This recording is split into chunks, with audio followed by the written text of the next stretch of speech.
Me diz o que foi isso.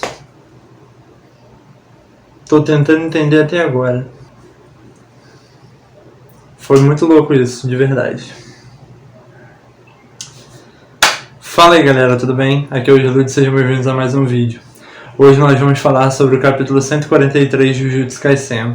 E é exatamente dessa forma que eu me senti. Não tem como descrever esse capítulo de outra forma. Mas antes da gente falar disso, preciso fazer o básico, né? Se inscreva no canal se você não for inscrito. Se você é novo aqui, seja muito bem-vindo à Ilha do Slude. Venha integrar ela, venha ser mais um náufrago. Se inscreva aí pra você não perder nenhum vídeo. Ative o sininho, né? Não se esqueça. Compartilhe esse vídeo com seus amigos, né? Pra gente expandir aí a ilha cada vez mais, trazer cada vez mais náufragos pra cá. Siga nas redes sociais, @Ilha do Slude, tanto no Twitter quanto no Instagram, pra você não perder nenhuma novidade. E agora vamos falar aí sobre o Okotsu Yuta. Na verdade, vamos falar sobre o capítulo 143 de Jujutsu Kaisen, que também trouxe esse maravilhoso do Okotsu Yuta, né? E a gente vai falar bastante dele aqui, mas principalmente desse capítulo em si, que foi muito louco mesmo. Então, vem comigo. Então a gente começa o capítulo com o Yuta, né? Da mesma forma que a gente acabou o 142. O Yuta chegando, carregando o cadáver do Yuji na mão, e ele colou um socão no Chozo, né? No 142, e o Chozo tá caído lá. E aí tem o Chozo caído de um lado e o Naoya caído na frente dele, e ele segurando o cadáver do Yuji. E aí ele já chega, dá uma olhada pro Naoya assim de cima e fala: você parece machucado, senhor Naoya. E aí o Naoya já fica bolado, tipo, pensando, né?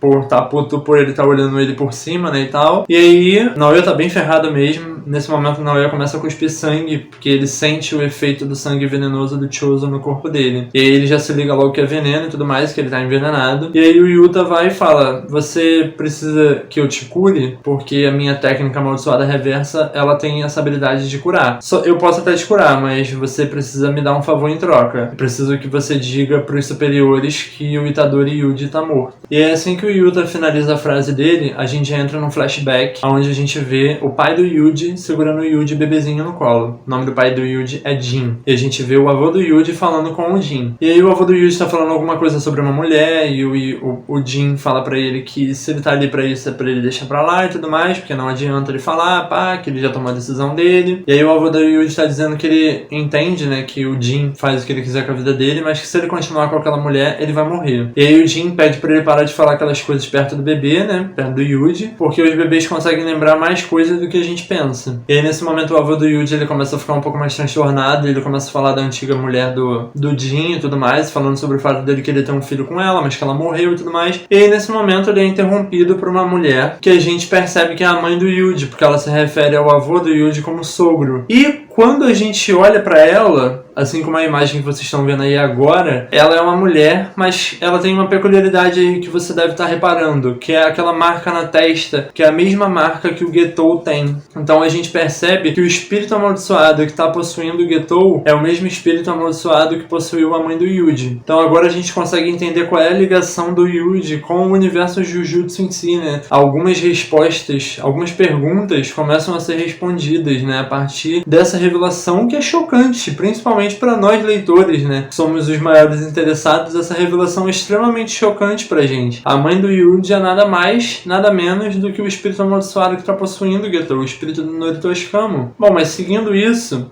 a próxima cena já é o Yuji acordando, né? É como se esse flashback tivesse sido um sonho dele. E aí ele tá acordando e aí quando ele olha pro lado, ele vê o Yuta sentado mexendo numa fogueira. E aí o Yuta tá lá com uma expressão super sombria e o Yuji começa a meio que dar uma gaguejada, ficar super apreensivo. E aí nesse mesmo momento, o Yuta já solta uma gargalhada de alívio e tudo mais. E o Yuji fica totalmente sem entender o que tá acontecendo. E aí o nosso queridíssimo Okotsu explica que o Satoru se encontra com ele em setembro, quando ele estava viajando pro exterior numa missão. E o Satoru disse que estava com mau pressentimento, achando que alguma coisa ia acontecer e tudo mais. E pediu pro Yuta tomar cuidado e cuidar dos alunos do primeiro e do segundo ano, em especial o Itadori Yuji. E aí o Yuta explica que por causa disso ele precisou fingir que até aquele momento. O Satoru especifica pra ele que assim como ele, o Yuji também teve uma sentença de morte que foi temporariamente revogada. Então o Yuta meio que sabe, né, como é que isso funciona e tudo mais, e entende um pouco do lado do Yuji, por isso Satoru pediu pra ele tomar conta dele. E aí o Yuta precisou correr, né, depois que os acontecimentos de Shibuya começaram a pipocar, ele precisou correr pra se candidatar a executor do Yuji. E aí, visto que os superiores de Jujutsu lá não são idiotas, eles formaram um pacto com o Yuta. O pacto era que o Yuta poderia ser sim o executor todo o Yuji, contando que ele matasse o Yuji de verdade, né? Já imaginando que talvez o Yuta pudesse estar conspirando de alguma forma e tudo mais, os velhos lá fizeram isso. Mas aí o Yuta realmente, de fato, mata o Yuji, né? Ele até fala isso pra ele, que ele de fato matou ele, mas assim que o coração dele parou, ele começou a utilizar a técnica amaldiçoada reversa dele pra curar o Yuji. Então isso daí foi o que fez o Sukuna abrir aquele sorrisão lá, que ele meio que entendeu que tinha um plotzinho ali e tudo mais, e aí por isso que ele abriu aquele sorrisão. Eu achei sinceramente que era o Megumi, mas no fim das contas acabou sendo o plot do Yuta mesmo, de matar o Yuji pra reviver ele depois. E aí o Yuta até brinca e fala que essa é a segunda vez que o Yuji morreu, então que essa informação ela pode ser até bastante massificada, né, pra que role aí um inquéritozinho pra ver se o Yuji realmente morreu, mas a princípio a morte dele foi dada como confirmada e ele tá morto pro mundo Jujutsu mesmo. O Yuta realmente executou, cumpriu com a missão dele, e com isso foi a segunda vez que o nosso querido protagonista voltou dos mortos. Aí o Yuji, né, depois que o Yuta explica tudo isso pra ele, o Yuji pergunta pra ele o que levou o Yuta a fazer aquilo, né, por que ele fez aquilo, e aí o Yuta diz pra ele que o Yuji é importante pra pessoas que são importantes pra ele, então ele fez isso em prol dessas pessoas, né, em prol do sentimento que ele sente por elas. E aí o Yuta explica pro Yuji que ele já passou por uma situação parecida de criar um poder, se tornou dele mesmo que ele aprendeu a lidar, mas no caso do Yuta, o poder é realmente dele, que é a questão da Hikatina. E no caso do Yuji, o poder não é dele, então o Yuta até fala pra ele, você não deve se culpar por isso. E aí o Yuji tenta meio que dar uma contestada, né, e ele fala, a questão não é se culpar ou não. E aí nesse momento o Yuji é interrompido, e aí chega o Megumi, e aí o Yuji fica super surpreso, e o Megumi já começa a bombardear eles de informação, falando pra ele que é pra eles voltarem pra escola, aproveitando que a barreira tá mais fraca, a barreira do Tengen, né, tá mais fraca e tudo mais, e que eles precisam voltar pra escola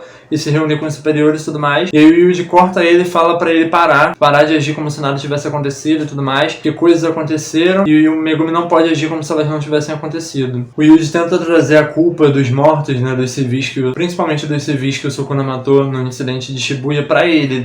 Ele tenta puxar essa culpa pra si próprio, mas o Megumi interrompe ele e diz que a culpa não é dele, que a culpa é deles, de todos eles. O Megumi diz que eles não são heróis, que eles são feiticeiros, é diferente, e que por causa disso ninguém pode julgar eles, e portanto eles têm que provar sempre o valor deles. E para fazer isso eles precisam salvar o máximo de pessoas que eles puderem. Essa é a forma deles provarem o valor deles. Eles só têm que realmente salvar o máximo de pessoas que eles puderem. E aí o Yuji fala pra ele que se ele continuar perto dele, ele só vai trazer mais sofrimento pra ele. E aí o Megumi diz pra ele salvar ele primeiro então. E aí nesse momento o Megumi diz que o Noritoshikamo, que é a maldição que tá no corpo do Getou, ele ativou uma habilidade que é chamada de Jogo do Abate, ou Jogo da Aniquilação. O plano dele envolvendo esse jogo é pra fazer com que os feiticeiros se enfrentem uns aos outros. E o Megumi explica pro Yuji que a Tsumiki tá envolvida nesse sistema. Ela tá presa nisso. Então o Megumi implora pela ajuda do Yuji pra salvar a Tsumiki. E aí aqui a gente chega na última cena do mangá, onde tem a cidade assim, e em cima tem uma série de textos explicando como funcionam as regras do jogo de aniquilação ou jogo do abate, depende de onde você está lendo, da tradução que você está acompanhando. Eu vou explicar brevemente aqui como que funcionam as regras desse jogo, mas eu já te informo antes que tem algumas informações que ainda estão meio confusas pra gente, então pode ser que você fique com dúvida, assim como eu tô também, mas eu vou tentar esclarecer o máximo possível das informações que eu reuni. Bom, então vão ter os jogadores do jogo da aniquilação. Cada um desses jogadores, eles vão despertar uma técnica. Após eles despertarem essas técnicas amaldiçoadas, eles vão ter que declarar a intenção deles de participar do jogo da aniquilação, dentro de uma barreira qualquer, no prazo de 19 dias. Já antecipando a questão da barreira que ainda dá um pouco confusa pra mim, então eu não tenho muitas informações pra trazer sobre isso. Mas vamos pro resto das regras. Qualquer jogador que quebrar essa primeira regra que eu citei, ele vai ter a técnica dele revogada. Então essa técnica amaldiçoada que ele despertou, ela vai ser tirada dele. Os não jogadores que entrarem nas barreiras, eles vão passar a ser jogadores e vai ser como se eles tivessem declarado a intenção deles de participar do jogo da aniquilação. O mestre do jogo que vai indicar o valor da vida de um jogador. Mas normalmente, feiticeiros Jujutsu valem 5 pontos e os não feiticeiros têm 1 ponto. Existe uma regra também que diz que os jogadores podem gastar 100 pontos, com exceção os pontos de vida deles, para negociar uma nova regra com o mestre do jogo. Para ficar mais entendível essa parte, vou explicar de uma forma melhor. Vamos supor que o Yuji esteja lá no meio da batalha. Então, para computar esses pontos, ele tem que derrotar determinadas pessoas. O Yuji é um feiticeiro Jujutsu, então ele tem 5 pontos. Vamos supor que ele derrotou aí um feiticeiro e um não feiticeiro. Então, com o abate do feiticeiro, ele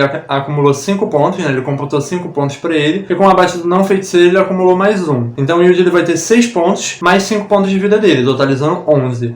Então, se o Yuji somar 100 pontos mais os 5 pontos dele, ou seja, se ele somar 105 pontos, ele pode gastar 100 desses pontos para tentar negociar com o mestre do jogo, que tudo indica que é o espírito lá amaldiçoado que controla o Getou, né? O espírito do Norito Shikamo. Ele pode negociar com esse cara, em troca dos 100 pontos dele, uma regra a qual ele queira atribuir ao jogo. Ficou mais ou menos claro dessa forma? É mais ou menos assim que funciona. Também é uma regra do jogo que o mestre ele é obrigado a aceitar qualquer regra imposta pelos jogadores, desde que ela não infrinja no fluxo do jogo. Então, por exemplo, usando esse exemplo que eu dei, do Yuji, caso ele arrecadasse os 100 pontos mais os 5 pontos de vida dele. Então ele ia gastar os 100 pontos, e aí vamos supor que ele quisesse criar uma regra tipo, quero encerrar o jogo aqui. Essa regra não pode ser criada porque ela atrapalha a influência do jogo. Mas, só um exemplo aqui que vem na minha cabeça agora. Se ele quisesse fazer com que os feiticeiros de Jujutsu valessem, ao invés de 5 pontos, valessem 10 pontos, talvez ele pudesse criar essa regra, mas tudo vai depender da negociação dele com o mestre do jogo. E a última regra é que se a pontuação do jogador continuar a mesma dentro dos 19 dias, ele tem a técnica amaldiçoada dele revogada. Bom, então aqui a gente chega ao fim, né? Eu expliquei aí como que as regras do jogo da aniquilação ou o jogo do abate vão funcionar. Eu tô bastante ansioso para ver como que isso vai se dar, né? O que vai acontecer a partir disso. E eu tô bastante apreensivo com relação a Tsumiki também, né? Porque o que dá a entender é que até os não feiticeiros, né? No caso da Tsumiki e do outro cara que estavam com a maldição que o Getou tinha posto neles anteriormente, né? Que o espírito lá que possui o Getou tinha posto. Talvez isso indique que eles vão desenvolver técnicas amaldiçoadas também. Então, assim,